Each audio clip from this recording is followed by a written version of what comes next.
নমস্কার বন্ধুরা, আপনারা সবাই কেমন আছেন? আশা করছি আপনারা সবাই অনেক ভালো আছেন। এখন আপনারা দেখছেন ভূতুড়ে ডায়েরি 01, সাথে আছি আমি সালমা। তো আজকে আমি আপনার সাথে সেই গল্পটা শেয়ার করব, যে গল্পটার নাম ভূতুড়ে কলমের কাহিনী পার্ট 4, মানে শেষ পর্ব। তো চলুন বেশি কথা না বাড়িয়ে গল্পটা শুরু করা যাক। ডায়েরির শেষ লাইনটা পড়ে আরিফের বুক ধকধক করতে লাগলো, কিন্তু কৌতূহল আর ভয়ের মাঝেও যেন একটা অদ্ভুত টান তাকে টেনে নিয়ে যাচ্ছিল। ঘড়িতে তখন রাত 12টা। আরিফ তাকে সাহস করে সেই পুরনো কলমটা পকেটে রাখলো, তারপর বাড়ি থেকে বেরিয়ে পড়ল। প্রায় আধা ঘন্টা পর সে পৌঁছালো কলেজের সেই দোকানে। দিনের বেলা যেখানে হাজার মানুষের ভিড় থাকে, সেই রাস্তা এখন একদম ফাঁকা। পুরনো বইয়ের দোকানগুলো সব বন্ধ। দোকানটা পুরো অন্ধকার, কিন্তু কিন্তু আশ্চর্যের ব্যাপার, দরজাটা একটু ফাঁক হয়ে গেছে। আরিফের গায়ে কাঁটা দিল। সে দরজাটা ঠেলে ভেতরে ঢুকলো।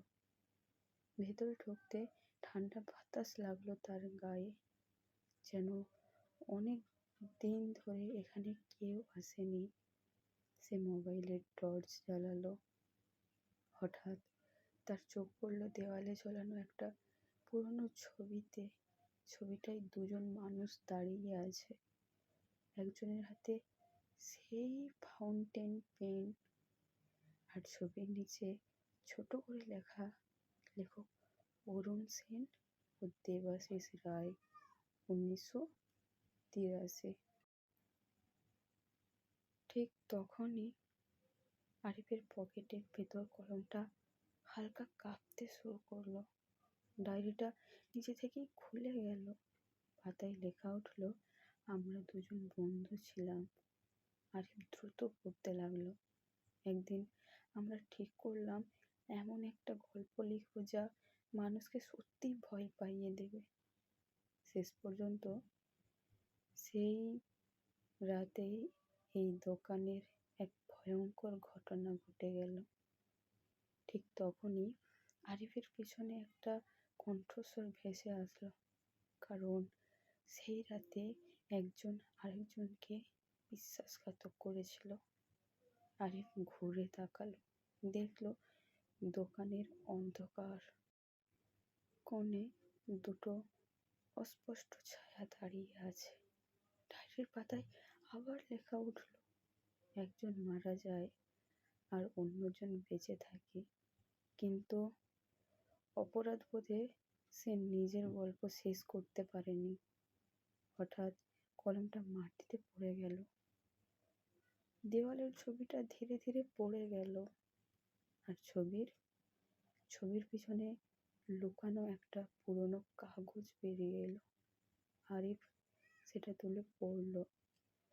সেখানে লেখা ছিল, এই কলম আমাদের অসমাপ্ত গল্প রয়ে গেছে।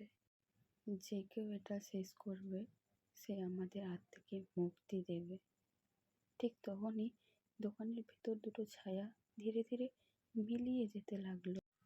ঘরের বাতাস হঠাৎ শান্ত হয়ে গেল।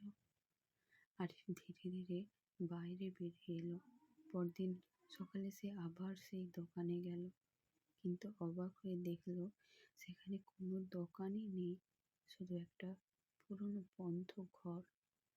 পাশের দোকানদার বলল, এই দোকানটা তো 40 বছর আগে বন্ধ হয়ে গেছে। আরিফ আবার অবাক হয়ে দাঁড়িয়ে রইল।